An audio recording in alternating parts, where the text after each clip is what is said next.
오늘 할 내용은 좀 큰 부분에서 좀 바뀌었어요. 부분이 좀 바뀌었고, 앞에서는 사실은 통계학을 왜 하느냐와 관련해서 과학적 지식을 산출하는 어떤 방법의 하나로 통계학이 기여를 할 수 있다. 뭐 그런 얘기를 했고, 구체적으로 그러면 통계학이 어떤 거를 하느냐. 크게 봐서 가설 검정 부분에서 기여를 하는데,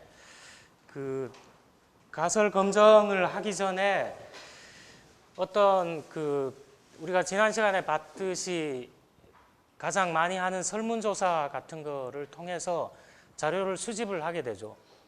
자, 자료를 수집했는데 이 자료 수집한 거를 그대로 검정하기에는 너무 자료 수집된 게 이렇게 체계적이지도 않고 상당히 나열되어 있다는 거죠. 여러분이 지금 예에서 보는 것 같이 이거 딱 보는 순간에 사실은 눈에 들어오지 않죠. 자, 이거 눈에 들어오지 않습니다. 이렇게 긴 문장으로 돼 있는데, 그렇지만 이거를 한 줄, 두 줄 읽어보면 이게 어떤 현상에 대해서 요약된 정보를 주는구나. 자, 이런 거를 알 수가 있는데, 다만 문장 형태로 이렇게 서술이 되어 있다 보니까 눈에 잘 안 들어온다는 거죠. 자, 이거는 뭐 좀 한 10년 이상 된 데이터인데, 지금 전 세계 인구가 뭐 71억, 72억 정도 되나요? 자, 그러면 우리가 뭐 억 단위, 1000만 명 단위 이러면은 감이 잘 안 오잖아요. 그래서 이거를 지구촌이라는 거를 뭐 70억이다, 60억이다 이렇게 보지 말고 100명이 사는 동네 마을이라고 한번 생각해 봤을 때, 자, 그거를 이렇게 요약해 놓은 겁니다. 자, 이렇게 요약해 놓은 것도 지구에 어떤 살고 있는 사람들이라든가 제도라든가 문화라든가 기술이라든가 이런 거 이해하는데 굉장히 편리하다는 거죠. 그래서 100명이 사는데 여자가 더 많습니다. 52명이고 남자가 48명이고, 아시아 사람이 13명이고 뭐 유색인이 70명이고, 자, 이런 것들이 있어요. 자, 이런 자료가 가치를 가지기는 하는데 좀 눈에 들어오지는 않는 것 같아요, 잘. 자, 여러분처럼 대학 교육을 받고 있다 그러면 지금은 뭐 조금 바뀌었을 수 있는데, 이때 당시 통계로 보면 대학교에서 이렇게 수업을 받고 있다는 것은 전 세계의 1% 안에 들어가는 거예요. 그 다음에 컴퓨터를, 여기 노트북 사용하고 뭐 있는데 집에 가면 컴퓨터 있죠. 컴퓨터를 사용하면 10년 전이긴 하지만 2% 안에 든다는 거죠, 세계에. 그래서 어떻게 보면 축복을 받았다고 할 수도 있는데, 자, 그거는 뭐 여기서 제시하는 것들이고, 자, 세상을 이해하는 데 도움이 됐냐? 도움이 좀 됐나요? 이런 걸 보면. 자, 뭐 도움이 됐다고 생각되는데, 자, 이것과 관련해서 오늘 볼 내용은 사실 뭐 굉장히 어렵거나 그런 게 아니고 되게 쉬워요. 자료를 요약하는 것과 관련된 건데, 자, 우리 이런 말 많이 했죠. 추상적인 현상 간의 관계 연구를 하려고 하는데, 이게 통계학에서 이제 이런 관계 연구를 뒷받침해 주는 거죠. 자, 그렇게 하기 위해서는 구체적인 수로 추상적인 현상을 나타내야 돼요. 자, 구체적인 수로 추상적인 현상을 나타내는 거를 이걸 다른 말로 뭐라 그러죠? 구체적인 수로 어떤 뭐 만족도가 어떻다, 재구매 의도가 어떻다, 이걸 구체적인 수로 현상을 나타내는 거를 우리가 뭐라 그러나요? 이거를 측정한다 그러지 않나요? 측정을 해봐야 되겠죠. 자, 뭐 만족도가 어떤가, 그건 눈에 보이거나 이렇게 손에 잡히는 건 아니잖아요. 그럼 그게 없냐? 있죠. 자, 이건 측정을 해봐야 되고, 자, 측정을 통해서 수와의 관계를 분석해야 되는 거죠. 자, 이런 것과 관련해서 통계학은 크게 보면 기술 통계, 추리 통계로 나눠집니다. 근데 대개의 경우는 통계학에서 공부하는 거는 추리 통계죠. 자, 그러면 기술 통계는 뭐냐? 디스크립션이에요, 디스크립션. 야, 어떤 현상을 디스크라이브 해봐라. 기술해봐라.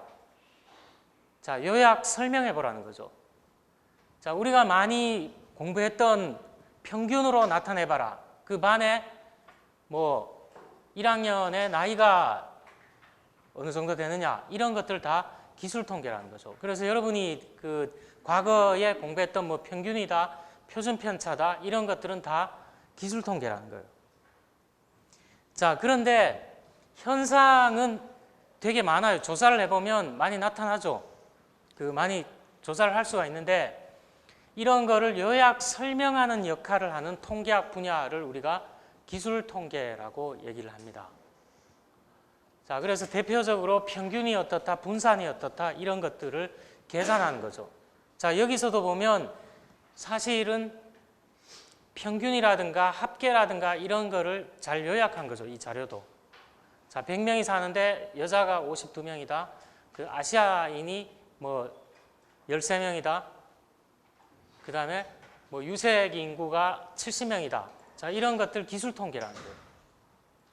자, 추리 통계는 뭐냐? 이런 것들을 바탕으로 해서 주어진 문제에 대해서 통계학적 추론을 해나가는 과정을 내용으로 한다는 거죠. 그래서 이거는 추리 통계, 추측 통계 뭐 이렇게 불립니다.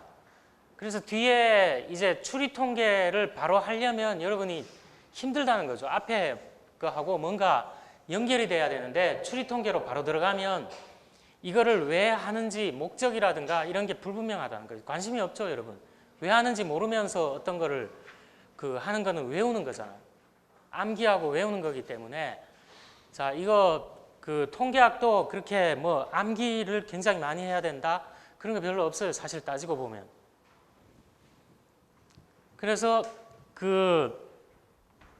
부분에 포함된 제한된 정보로부터 전체에 대한 결론을 낸다.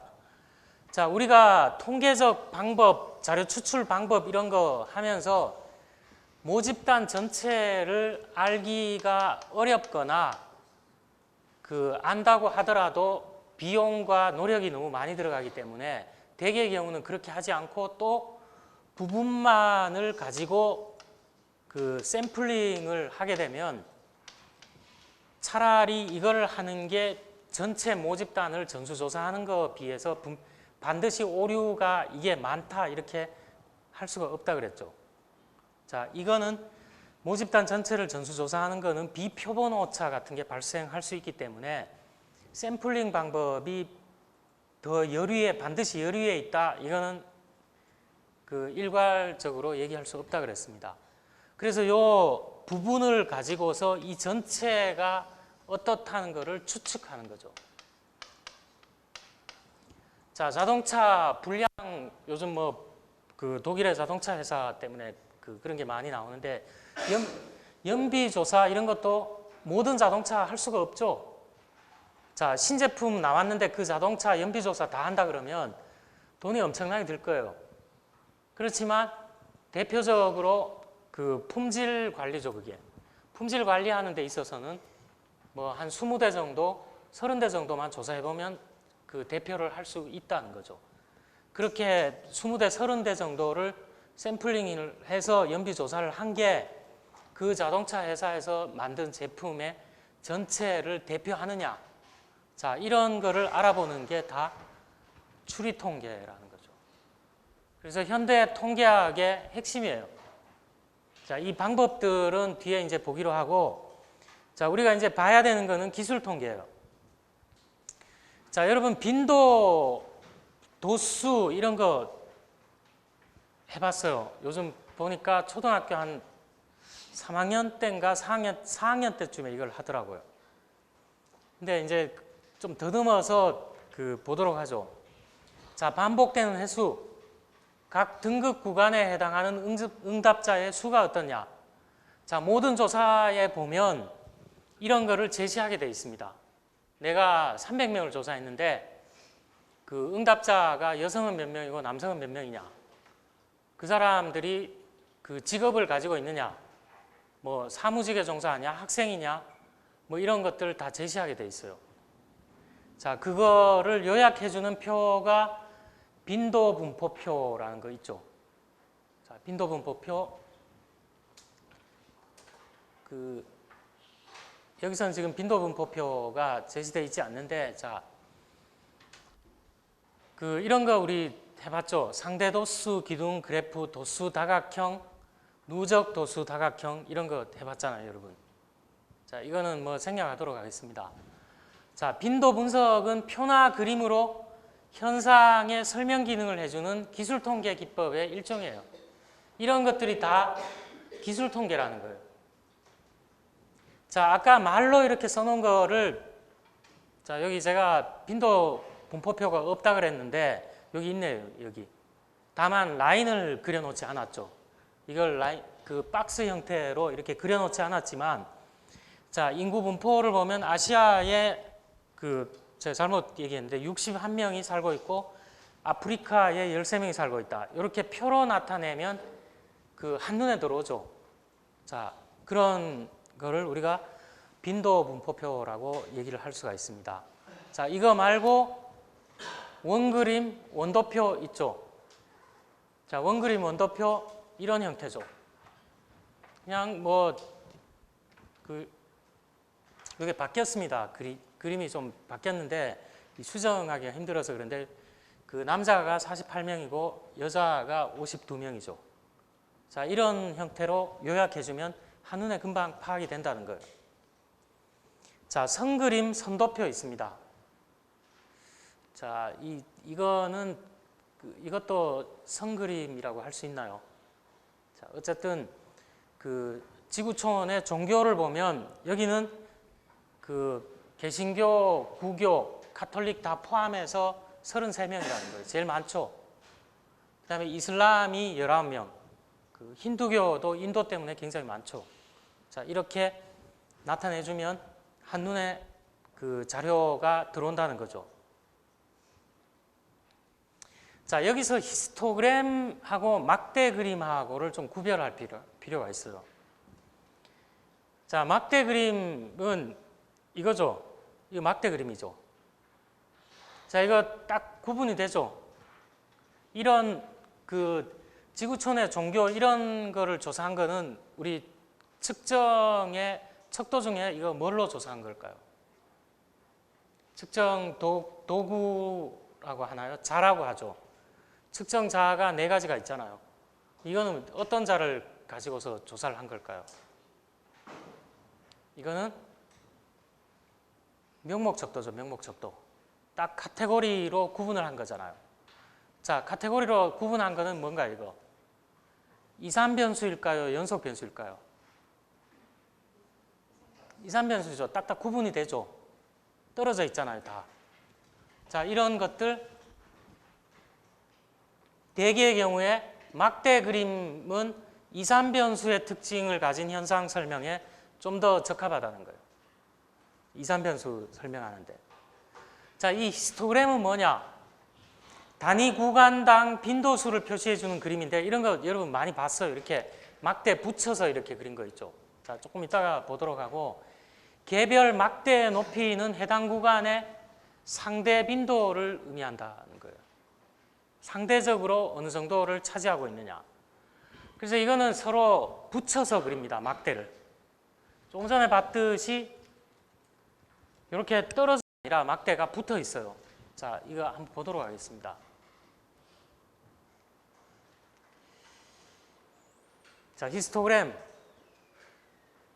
자, 이거는 학생들의 나이를 어떤 클래스의 학생들의 나이를 한번 조사를 해봤는데, 나이라는 건 뭔가요? 나이는 나이가 0세가 있나요, 없나요? 0세 있죠. 0세 뱃속에 있거나 이러면 실제로는 0세죠. 한국은 뭐 그걸 1살로 치긴 태어나면 1살인데 어쨌든 0세 있죠. 자, 이 나이를 그 조사를 해봤더니만 20살, 22살, 뭐 21살 이렇게 쭉 돼 있더라는 거예요. 이거는 연속돼 있는 거죠. 그래서 막대 그래프 형태이긴 한데 붙어서 그려져 있죠. 이거는 히스토그램이에요.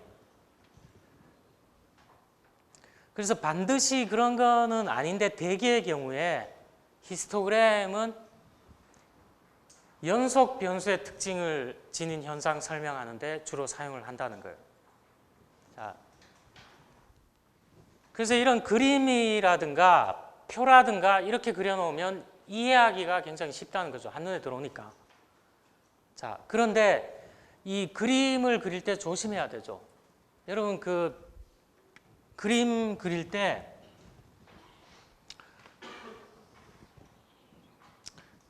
예를 들어 학생의 나이를 이렇게 뭐 그 학년별로 이렇게 그렸다.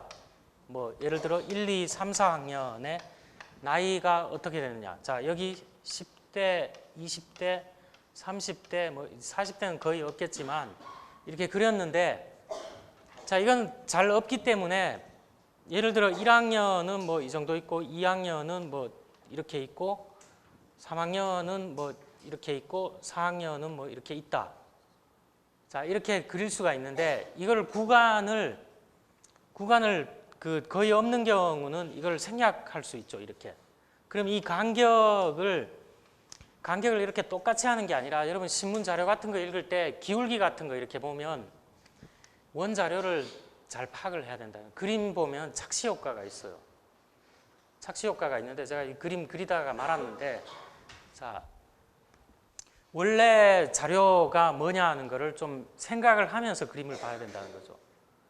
그 잘못 이렇게 오도할 수가 있습니다. 이 그림 데이터, 그림으로 이렇게 그려놓은 거는. 자, 뭐 그럴 가능성도 있는데 자, 그거는 한번 각자 생각해 보기 바랍니다. 자, 언어는 중국어가 한 17, 이건 17%라고 해도 되겠죠. 17% 정도 되고 영어가 9%.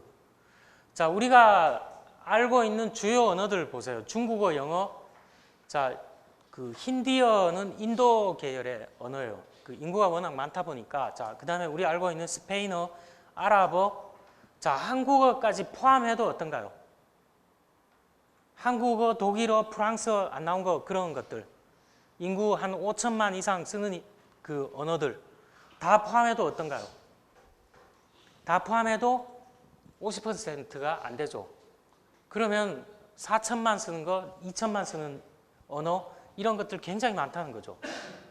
기타 언어들이 지금 조금씩 소멸해 가고 있는데 56% 정도 된다는 거예요. 자, 뭐 이런 거를 이거는 원 그림인데 조금 다르죠. 원 그림인데 뭐가 다른가요? 이거는 속이 꽉 차 있지만 이건 어떤가요? 도넛 형태로 되어 있죠. 뭐 이렇게 하는 것도 시각적으로는 좀 경우에 따라서는 이렇게 그릴 수가 있다는 거예요.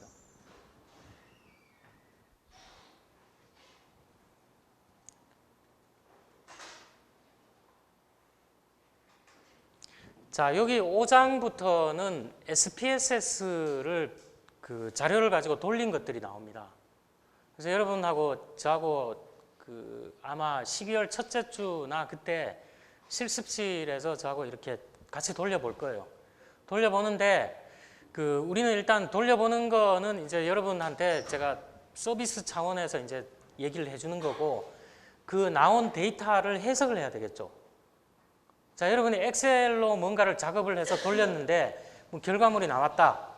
그럼 중요한 거는 물론 돌리는 것도 중요하지만 그게 의미하는 바를 알아야 된다는 거예요. 그래서 여기는 실행하는 거하고 해석하는 게 있는데 일단 실행하는 거는 뒤로 이제 좀 빼놓도록 하겠습니다.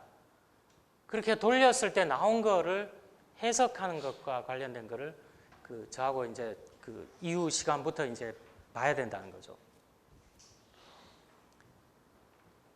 자, 이건 이렇게 어떤 클래스의 학생들을 보니까 총 228명의 학생들이 있는데 나이를 한번 조사를 해봤어요. 나이를 조사해봤더니만 여기서 시스템 결측값이라는 게 뭘까요? 3이라는 숫자가 나왔는데 이건 뭘까요? 이거는 응답을 안 한 사람이에요. 거기다가 뭐 설문지 형태가 됐건 거기에다가 내 나이를 묻지 마세요. 그렇게 해서 그 나이를 표시 안 한 사람이에요. 그 외의 사람들은 다 자기 나이를 밝혔죠. 그래서 이렇게 나온 건데 이거를 뭐 미싱 밸류라고 하는데 결측값이라고 해요. 이건 뭐 응답을 안 했으니까 내가 알 수 있는 방법은 없죠. 자, 이런 것들이 나옵니다. 자, 그리고 빈도가 나오고 그 누적 퍼센트가 일단은 응답한 사람들에 대해서 그 누적 퍼센트가 여기 나옵니다. 자, 요거는 그 뭐 아주 간단한 거니까 생략하도록 하겠습니다. 자, 이렇게 막대 도표로 그릴 수도 있고 히스토그램으로 그릴 수도 있습니다. 자, 여기 곡선은 뭘까요? 곡선. 이 곡선이 뭘까요? 이렇게 곡선이 이렇게 돼 있는 건 뭘까요? 그럼 여러분이 요 막대로 표시된 것들을 보니까 이 클래스의 나이 분포는 편중돼 있나요? 아니면 그 편중이 안 돼 있나요? 편중돼 있죠. 자, 이건 아마도 한 2학년, 3학년 학생들이 많은 것 같아요. 보니까 어떤 클래스에. 그래서 요 SPSS를 돌려보면 이거는 정규분포 곡선이에요. 정규분포 곡선. 정규분포 곡선을 같이 이렇게 그려줘요. 그러면 이거는 보니까 여기 한번 이렇게 올라갔다가 여기 다시 이렇게 좀 이렇게 올라갔다가 이런 모양이잖아요. 이 대충 이렇게 봐도 정규분포하고는 좀 거리가 있는 것 같죠. 자, 이거는 여러분이 그려보지 않더라도 자동으로 이렇게 결과를 제시를 해준다는 거예요. 그리고 나이의 평균이 23.45세고 표준 편차는 2.37이다. 이것도 225명을 계산하지 않더라도 자동으로 이렇게 값을 제시해 주죠. 자, 이런 그림은 어떨까요? 이 원그림이죠. 이거는 가급적이면 이 해당하는 자료에는 이런 그림을 그려주면 도로 혼란스럽죠. 굉장히 혼란스럽잖아요. 이건 별로 의미가 없는 거예요. 그러니까. 그래서 여러분이 자료를 요약해서 설명하기 위해서 제시할 때 적합한 거를 사용해야 된다는 거예요. 이거는 굉장히 시각적으로 어지러워요. 어디서부터 출발해야 될지도 잘 모르겠고 차라리 막대 도표나 다른 형태가 더 바람직하다는 거죠. 자, 요 실행하는 거는 나중에 같이 해보도록 하겠습니다. 자, 실행하는 거 생략하고, 자, 여기서 실행하는 거는 나중에 보기로 하고, 여기서 조금 알아둬야 될 것들이 있어요. 통계의 양이 뭐냐? 자, 통계의 양은 우리가 대표값, 여러분 봤죠? 대표값.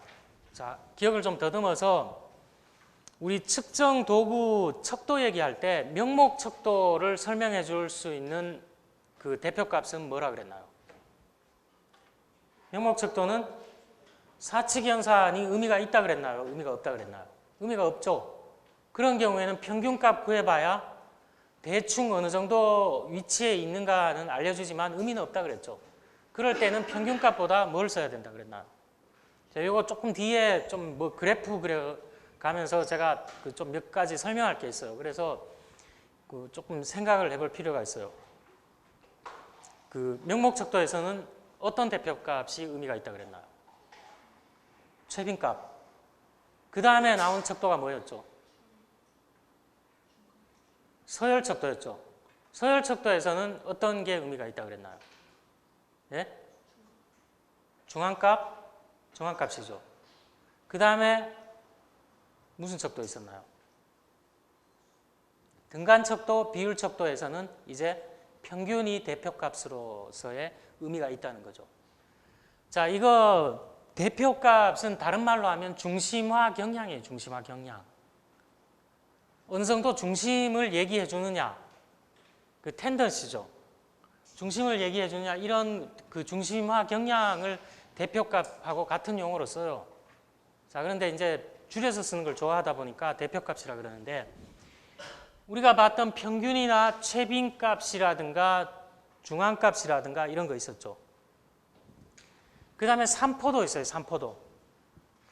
중심에서 얼마나 흩어져 있느냐, 평균으로부터 얼마나 흩어져 있는 정도, 표준편차, 최소값, 최대값, 분산, 범위, 자, 이런 것들의 통계량을 지정해서 계산할 수 있다 그랬는데 이런 것들을 통계양이라고 해요. 그래서 우리가 평균을 구해서 모평균이 어떠냐, 표본에서 구한 표준편차를 가지고 모분산이 어떠냐 이런 거 추측해 본다고 했죠.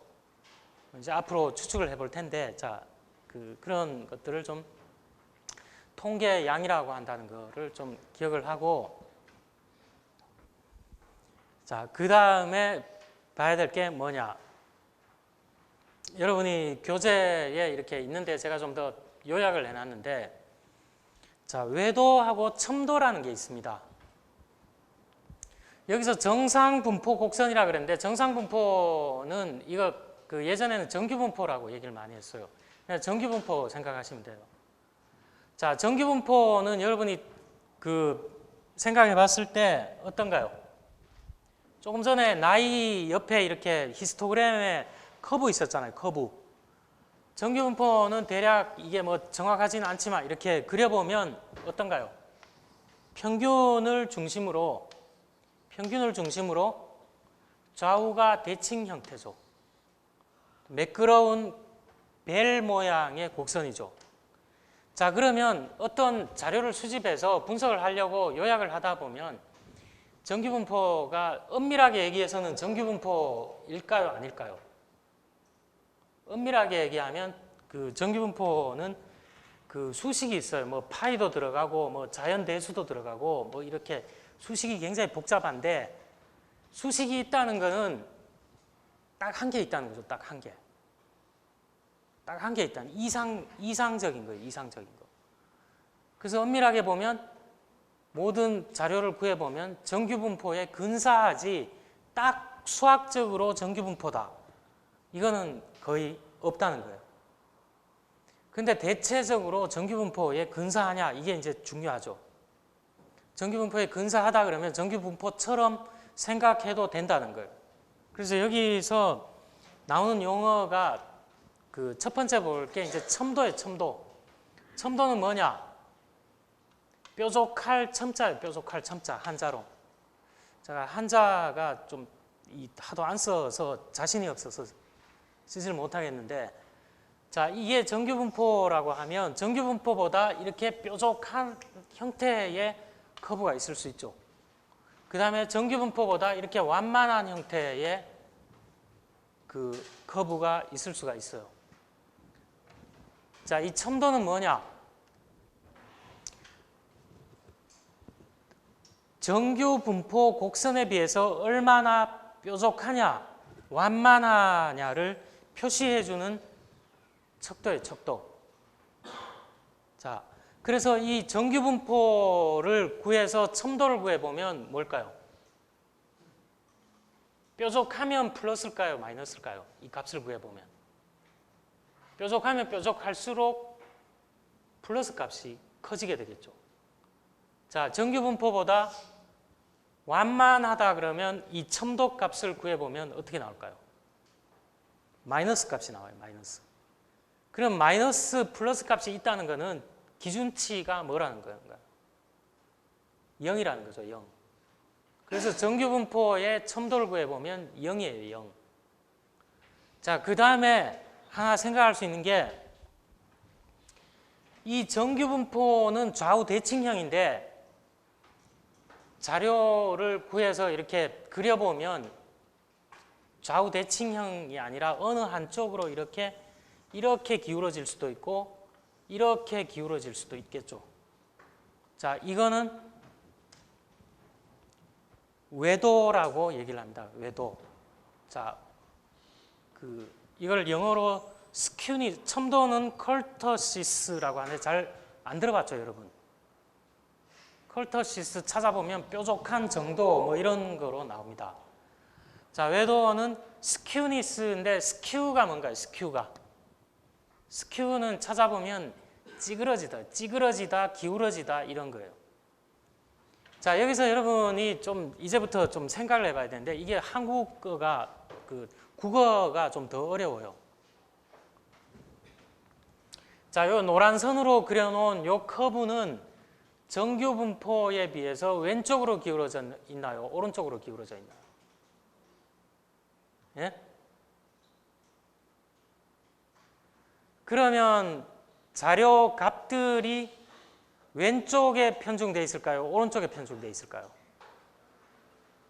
자, 요거는 좀 기억을 해야 됩니다. 자료 값들이 자, 여기 보니까 대체로 여기가 어디 뭐 평균 같은 게 있을 것 같은데 평균 같은 게 있을 것 같죠. 이 빈도가 여기가 제일 높겠죠. 빈도가 제일 높으니까 여기를 뭐라 그럴까요? 중앙값이 여기 있겠죠. 중앙값이. 빈도가 제일 높은 게 중앙값이죠. 되게. 제가 말을 수정하겠습니다. 중앙값이 아니라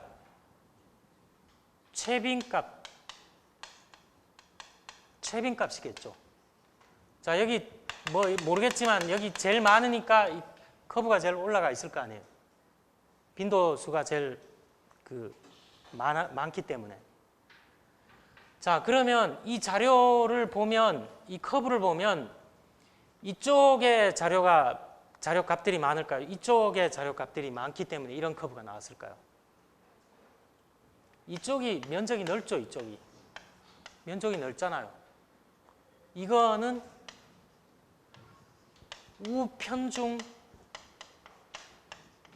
우편중 분포라고 얘기를 합니다. 우편중 분포라고 하고 스큐니스 외도를 구해보면 파저티브예요. 파저티브 스큐니스가 된다는 거죠.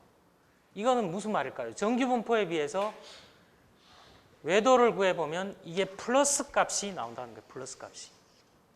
파저티브 스큐니스라는 거예요. 그럼 이거는 뭘까요? 이것도 마찬가지로 여기가 뭐가 될까요? 대략 보면 이게 최빈값이 되겠죠. 우리 최빈값을 영어로 뭐라 그랬죠? 최빈값 영어로 뭐라 그랬나요?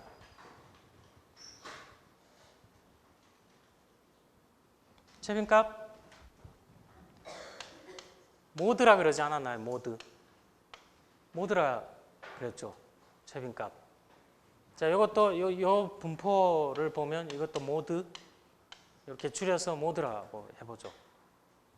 그럼 요 커브는 뭐냐? 요 커브는 이게 더 면적이 넓죠. 자료들이 여기 분포가 많다는 거잖아요. 여기 우측에 비해서. 이거는 좌편중 분포라고 얘기를 한다는 거예요.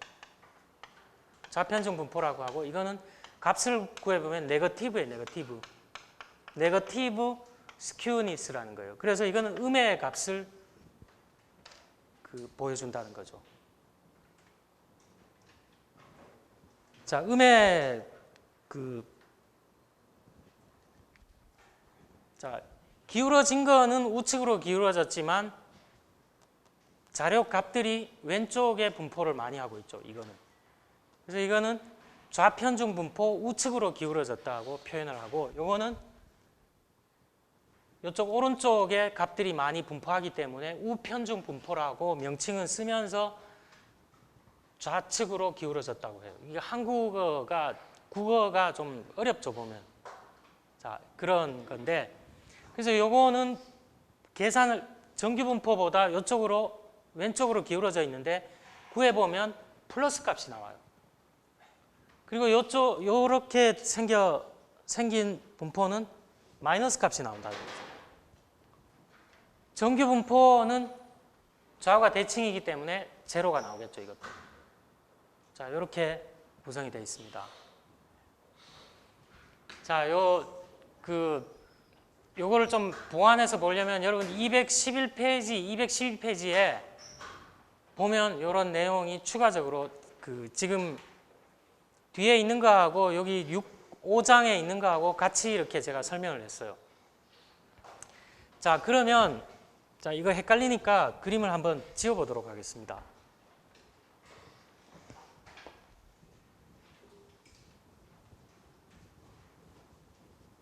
그림을 자, 이게 그 정규분포인데 정규분포도 지우고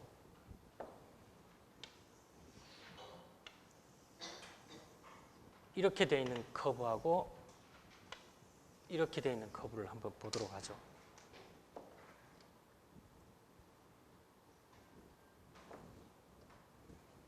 자, 대략 보니까 이게 뭐라 그랬나요? 최빈값 모드라고 얘기를 했죠. 자, 이것도 대략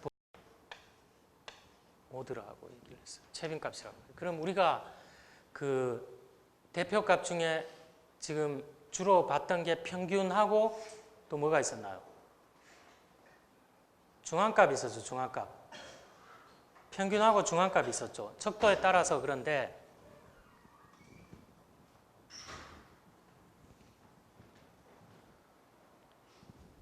평균은 여러분이 봤을 때 어느 쪽에 있을까요?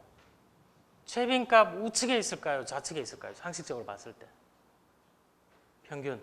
산술평균 얘기하는 거예요. 산술평균. 산술평균은 최빈값이 여기인데 이쪽에 있을까요? 이쪽에 있을까요? 평균은 이쪽에 많이 몰려 있죠. 평균은 아마도 이쪽 어디에 있을 거예요. 평균은. 그래서 이 평균은 산술평균을 얘기하는데 그 MA라고 표현을 하도록 하겠습니다. Arithmetic mean. Arithmetic mean 평균 값은 여기 있을 거예요. 그럼 중앙값은 어디 있을까요? 중앙값은 여기 있을까요? 여기 있을까요? 네? 중앙값은 어디 있을까요? 중앙값은 여기 어딘지는 모르겠는데 여기 있다는 거예요. 여기 중앙값이 있다는 거죠. 중앙값은 우리가 메디안이라고 표현을 했죠. 메디안이라고 표현을 했어요. 자, 우편중 분포는 구해보면 최빈값과 중앙값과 산술평균 이런 식으로 표현을 해볼 수가 있어요. 그럼 이거는 어떨까요? 이것도 최빈값인데 평균이 이쪽에 있을까요? 이쪽에 있을까요? 평균이 이쪽 어딘가에 있겠죠. 평균.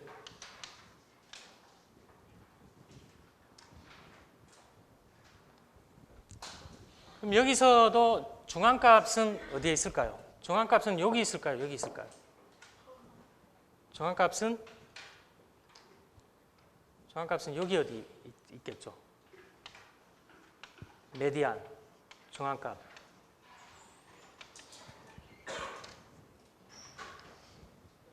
자, 이런 그 특성을 가지고 있습니다. 자, 이거는 이제 분포의 특성인데 뒤에 한 번 더 나오는데 여기서 그냥 그 뭉뚱그려서 얘기를 했습니다. 여러분 그 제가 나눠준 한글파일 있었죠. 자료 추출 방법에 보면 그 밑에 보면 외도, 첨도 이런 얘기 나오죠. 거기 그림을 제가 그려놓지 않았는데 그리기가 좀 손으로 한글파에 그리려고 하면 하는데 자, 거기에다 이렇게 그려놓으면 되겠습니다. 자, 산술평균과 최빈값과 중앙값이 분포의 모양에 따라서 그 위치가 대표값으로서의 기능을 하는데 위치가 어느 쪽에 있을 거냐. 자, 이런 걸 한번 생각해 볼 수가 있습니다.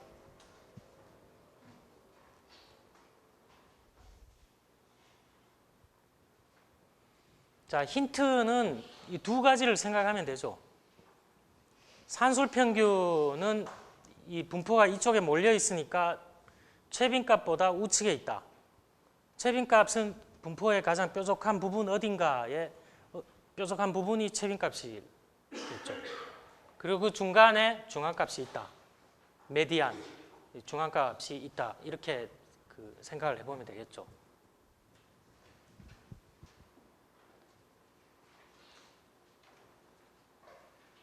자, 이거 다 SPSS에서 그 우리가 복잡하게 이런 걸 하지 않더라도 결과물로 제시를 해줍니다. 자, 이게 이 정도는 여러분 또 어떤 거를 사용하면 결과를 제시해 줄까요? 이런 것들.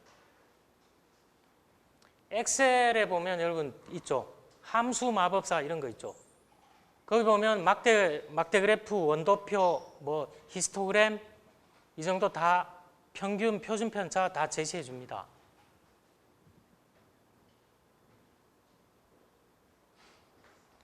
자, 이거 나중에 실행해 보면 이렇게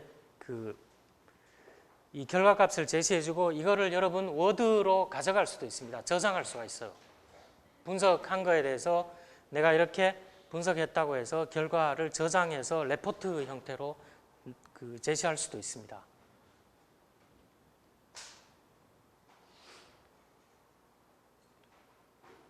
자, 이거는 실제 통계를 돌려서 결과물을 보여주는 화면이에요, 이거.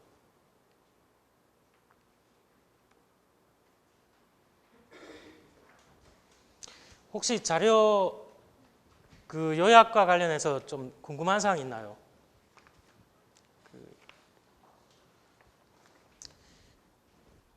기술 통계학에 대해서 조금 봤는데 5장을 통해서 기술 통계학을 좀 살펴봤습니다. 자, 요거는 되게 짤막하게 구성이 돼 있어서 좀 간단하게 봤고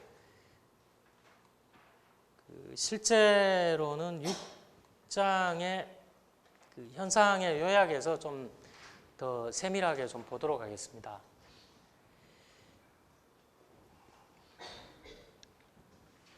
자, 우리 요즘 이거는 한 5, 6년 전 자료이긴 한데 이런 얘기 많이 하잖아요. 졸업하면 취업을 해야 되는데 요즘 취업 때문에 다 난리던데 제 주변에 봐도 친척들이나 이런 사람들 보면 취업 때문에 난리인데 자, 이 조사를 해봤더니만 대기업의 종업원 수 1000명 이상 기준으로 대기업은 다른 기준으로도 나눌 수가 있습니다. 근데 종업원 수로 봤을 때 대기업 1000명 이상 정도 될 때 자, 대기업의 초임 연봉이에요, 초임. 처음 들어갔을 때의 초임을 봤더니만 3천 얼마가 나왔고 중견기업은 300명에서 1000명 정도 되는 기업은 2,700 얼마 첫 연봉 이렇게 나왔고 중소기업은 좀 더 낮게 나왔죠. 자, 그런데 이 대기업 집단을 보더라도 최고 연봉과 최저 연봉 초임이 4,200만 원과 2,100만 원 2배죠, 2배. 2배 차이가 나더라는 거예요. 자, 중견기업은 3,800에서 1,800. 비율로 보면 이건 2배 이상 차이 나죠. 1,800보다는 2배 이상 되잖아요. 중소기업 3,500부터 1,320. 자, 이거는 비율로 보면 더 최저와 최고가 굉장히 많이 차이가 나죠. 여기서 최저, 최고가 뭔가요, 여러분? 이게 뭐죠? 최저, 최고 이렇게 제시되어 있는 게. 최고값, 최저값 구하면은 어떤 게 나오나요? 범위가 나오죠, 범위가. 자, 이런 범위도 자료를 요약해 주는데 기여를 하죠. 최소값, 최소값, 최대값 알면 범위가 나오고 분포가 어디부터 어디까지 이루어져 있구나. 평균은 어디인데 여러분 이런 말 들어봤죠? 처음 들어갔을 때 두텁게 주느냐, 좀 경력이 지나면 두텁게 주느냐, 이런 거 얘기할 때 이런 것들을 얘기를 해볼 수가 있습니다. 가장 기본적인 거죠, 이게. 뭔가를 복잡한 분석을 하기 전에 최저값, 최대값이 뭐냐, 평균이 뭐냐, 가장 기본적인 거잖아요. 자, 이거 외에 그러면 이 자료를 요약해주는 수단이 뭐가 있느냐? 안 나온 거 있죠? 안 나온 거 있잖아요. 여기서 나오지 않은 게 뭘까요? 여기. 분산이나 표준편차 안 나왔죠? 이게 굉장히 넓게 이렇게 퍼져 있어서 이렇게 나왔느냐? 아니면 특정한데 굉장히 많이 몰려 있어서 이렇게 나왔느냐? 이건 또 차원이 다른 문제죠. 그 삼포도가 제대로 안 나왔잖아요. 삼포도 중에 범위하고 최대값, 최소값은 나왔지만 그건 약간 부정확하잖아요. 주는 정보가 제한돼 있잖아요. 그래서 그런 것들을 통해서 볼 수가 있다는 거죠. 다른 것들을. 자, 현상 간의 관계 연구하는데 현상의 변화 정도를 파악해야 되는 이유가 뭐냐? 제가 지금 잠깐 얘기한 것 중에 그런 것들이 녹아 있죠. 자, 변화 정도가 어느 정도냐 이런 거를 살펴봐야 된다는 거예요. 단순히 평균만 봐서 어떠냐 이렇게 결론을 내는 게 아니라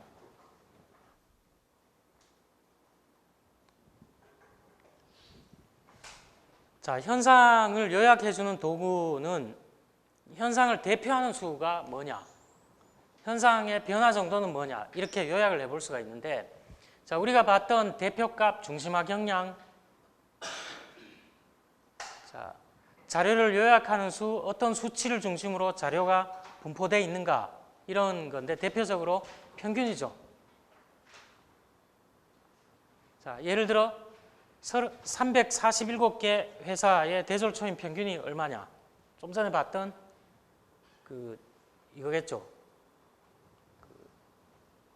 이런 것들 평균이 제시가 되어 있습니다. 자, 우리가 여기서 보지 않은 것 중에 중요한 게 삼포도입니다. 자료가 변화 정도가 어느 정도 되냐? 어느 정도로 넓게 퍼져 있느냐? 평균을 중심으로 어느 정도 퍼져 있느냐?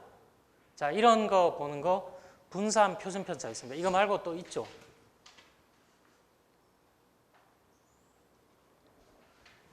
자, 응답자가 10명이 있는데 자, 이거 각각 달라요. 보면 자료가.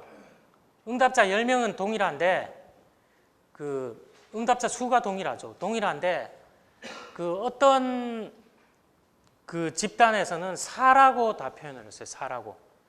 4라고 표현했고 평균이 당연히 4겠죠. 이거 변화폭 구해볼 필요가 있나요? 없나요? 변화가 없죠. 다 똑같죠. 응답자가. 근데 오른쪽의 자료는 뭐냐? 1번 응답자는 4라고 응답하고 각각 좀 다르게 응답을 했죠. 자, 이것도 보니까 응답의 범위를 보면 응답의 범위는 여기서 어떻게 구할 수 있나요? 여기서 이 자료에서 범위는 뭐라고 할 수 있나요? 예? 변화폭이 어느 정도 되나요? 1인가요? 이거 변화폭이?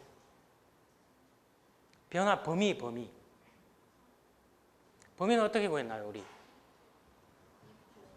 최대값과 최소값의 차이죠.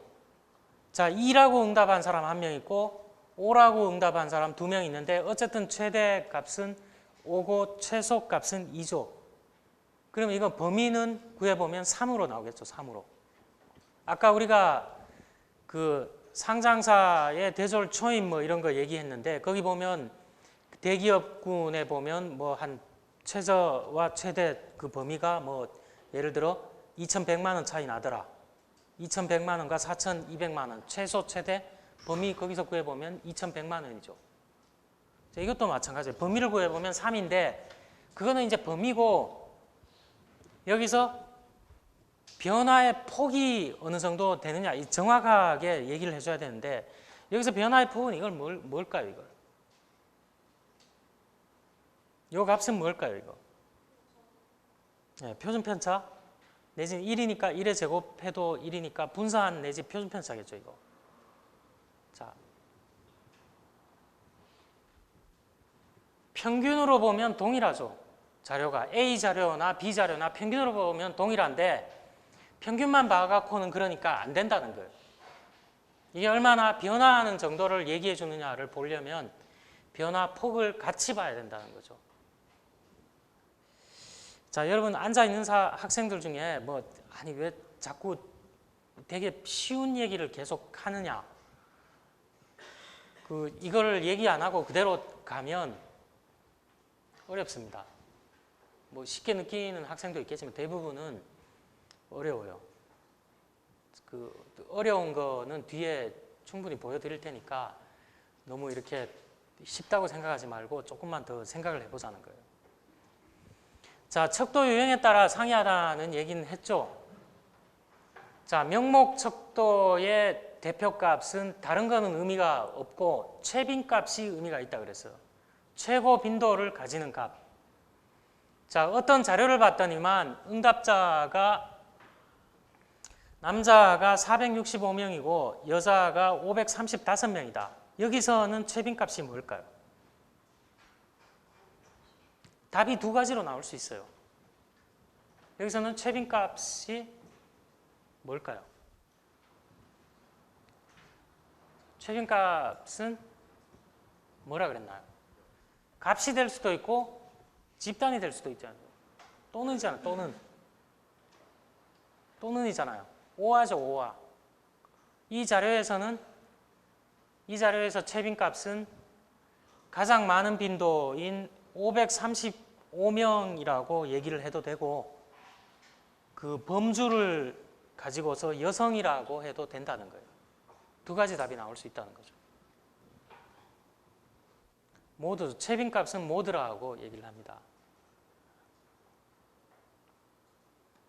자, 여기서는 최빈값이 뭘까요? 이거? 자, 남자, 여자 50명한테 소나타를 좋아하냐, SM5를 좋아하냐, 이거를 한번 조사를 해봤어요. 근데 공교롭게도 어떻게 나왔나요? 정확하게. 똑같이 나왔죠, 똑같이. 선호하는 차를 선택해보라 그랬더니만 이런 경우는 극히 발생하지 않는데 한 50명만 조사해봐도 이런 것 잘 발생 안 하죠. 근데 우연하게 이렇게 응답을 했다는 거예요. 그럼 여기서는 대표값이 최빈값이 있나요, 없나요? 이런 경우는 최빈값이 없다고 얘기를 한다는 거예요. 없어요, 이런 자료에서는. 그 다음에 서열 척도에서 의미를 가지는 대표값은 평균도 아니고 최빈값도 아니고 중앙값 메디안이라고 그랬죠, 메디안. 자, 메디안인데 이거는 제가 여러분하고 한번 해봤어요. 크기 순서에 따라 배열된 측정 현상을 이렇게 뒤섞여 있다 그러면 만약에 여기서의 중앙값을 구해보라 그러면 이거는 구할 것도 없겠죠, 중앙값을. 다 동일하니까. 근데 여기 자료에서 중앙값을 구해보라 그러면 뭐가 될까요?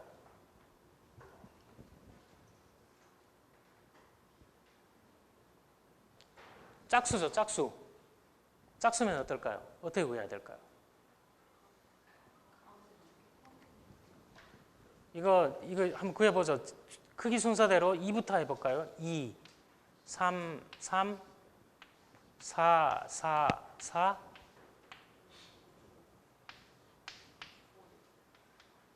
5가 3개인가요? 예? 4개예요? 이렇게 나열할 수 있나요? 그럼 10명의 응답자가 있는데 여기 중앙값이 뭘까요? 4예요. 일단은 중앙에 있는 거를 해보려고 하니까 이렇게 탈락하고 이거 아니면 이거겠죠. 자, 원래는 어떻게 했나요? 이건 선호도를 4로 답했지만 이 두 개를 더해야 되죠. 2개 더하면 8이고 이거를 2로 나누면 4가 나오겠죠. 자, 이거 짝수인 경우는 가운데 있는 두 별량은 변하는 수죠. 4로 응답할 수도 있고 5로 응답할 수도 있는데 별량을 산술 평균한 값으로 한다 그랬죠. 홀수인 경우는 쉽죠. 홀수인 경우는 이렇게 나열을 해서 이렇게 복잡하게 했는데 딱 중앙에 있는 게 한 개로 정해지죠. 그래서 그게 이제 중앙값이라는 거예요. 짝수인 경우는 중간에 있는 거를 두 개를 더해서 평균을 내야 된다는 거죠. 자, 이렇게 중앙값을 구해볼 수가 있습니다. 자, 여러분 뒤에 연습 문제에 이런 게 있어요. 연습 문제에 있다는 거는 해보라 그러면 잘 안 해볼 것 같아서 제가 다음 시간에 숙제를 좀 내드리겠습니다. 뭐 숙제 어렵지 않아요. 답도 있는데 잠깐 풀어보는 거죠. 자, 이런 게 있습니다. 서열속도 수준으로 측정한 원응답 자료가 이번엔 차량이 3가지가 있어요. 그래서 응답자별로 당신이 좋아하는 차 순서대로 선호도를 매겨보라 그랬는데 1번 응답자는 소나타 1, SM5E, 로체 3 이렇게 했는데 이렇게 다양하게 나오겠죠.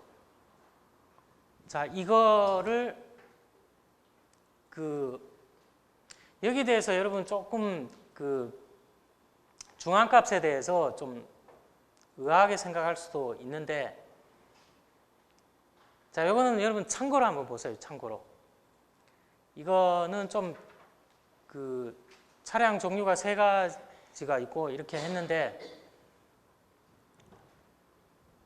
자, 1번 응답자 응답자별로 소나타에 대한 선호를 나열을 했죠. 자, 1번부터 3번까지 나열을 했는데 이거는 지금 응답자가 9명이죠. 9명. 자, 9명이기 때문에 중간에 해당하는 1이라고 한 게 중앙값에 선정이 됐어요.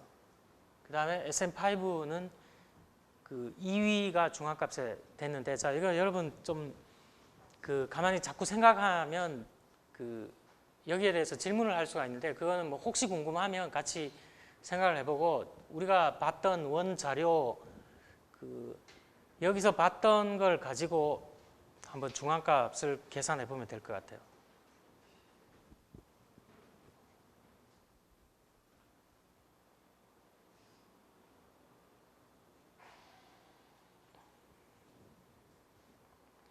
자, 척도의 마지막 대표값인 평균에 대해서 좀 얘기를 해보도록 하겠습니다. 자, 등간척도, 비율척도로 측정된 자료를 요약해주는 대표값이라는 건 우리가 알고 있고 자, 여기서 대개의 경우에 모집단은 좀 크다고 해서 대문자로 쓰는 경우가 있어요. 유한 모집단인 경우에 모집단의 수를 이렇게 라지 n으로 표기를 합니다. 그리고 유한 모집단의 샘플 수를 표현을 할 때는 스몰 n이라고 얘기를 해요. 그래서 여러분 뭐 순열인가요? 보면 이렇게 표현을 하잖아요. n개의 모집단 전체 중에서 스몰 n개의 샘플을 뽑을 때 뭐 이런 가지수가 몇 개가 나오느냐 뭐 이런 것들 얘기를 하는데 자, 그래서 모집단 전체 평균은 우리가 모평균이라고 하고 그리스어 뮤라고 표현을 많이 합니다. 뮤라고 표현을 하고 표본 평균은 X바라는 걸로 표현을 많이 해요. 그래서 우리가 예를 들어 뭐 여기 학교 전체 학생의 모집단에는 뭐 2.5만 명이다. 샘플은 300명을 뽑는다. 뭐 이렇게 표현을 하고 여기서 구한 학생들의 어떤 평균은 보통 뭐 X바 표본 평균 이렇게 표현을 합니다. 그리고 이거를 가지고 추정한 모평균은 U라는 것, 자, 이 변수가 X라는 변수 뭔지는 모르겠는데 했기 때문에 이렇게 Mu라는 형태로 표현을 한다는 거예요. 자, 평균은 응답 값의 합을 모집단 크기로 나눠준 거죠. 자, 표본은 표본수로 나눠주면 되겠죠. 자, 여기까지는 우리가 일반적으로 하는 거기 때문에 별로 어려움이 없을 거예요. 여러분 기대값 구할 때 사실은 기대값이 뭔가요? 기대값이 평균 개념하고 연결되죠. 자, 여기 이런 성질은 아마 한번 본 적이 있을 거예요. 자, 상수의 기대값은 뭘까요? 상수의 기대값은. 상수의 기대값은 그 원 상수예요. 자, 그 다음에 1차식 형태의 상수가 붙고 어떤 변수에 대해서 기대값은 어떻게 될까요? 이거는 이런 성질에 의해서 상수를 바깥으로 끄집어낼 수가 있겠죠. 자, 이거를 좀 더 확대해 보면 AX가 아니라 A 플러스 BX 형태인 경우는 어떻게 될까요? 이거는 독립적으로 A가 나오죠, 앞으로. 그 다음에 이 상수 B도 앞으로 나올 수가 있죠. 자, 이거는 나중에 써먹기 위해서 한번 적어 놓은 거예요. 언제 써먹을 거냐? 요 다음 장에 확률 통계 얘기할 때 잠깐 써먹기 위해서 이렇게 간단한 거기 때문에 따로 뭐 증명하거나 그러진 않겠습니다. 아니면 여러분이 한번 봤을 거예요, 이런 것. 자, 이렇게 해서 오늘 기술 통계 분석의 현상의 설명 부분을 좀 다뤄봤습니다. 그리고 현상의 요약 부분을 대표값 중심 경량 요걸 가지고 좀 봤는데 다음 시간에 할 내용은 산포도 얘기를 좀 하는데 여기서부터는 좀 봐야 될 내용들이 좀 있어요. 물론 오늘 외도, 첨도하고 우리가 대표값을 이렇게 몇 번 반복해서 했기 때문에 정규 분포에서 산술 평균과 중앙값과 최빈값이 정규 분포 대비해서 좀 기울어져 있는 분포에서는 어떤 위치에 있느냐, 뭐 이런 것들과 관련해서 외도, 첨도와 같이 좀 얘기를 해봤습니다. 자, 혹시 여기까지 좀 질문 있나요?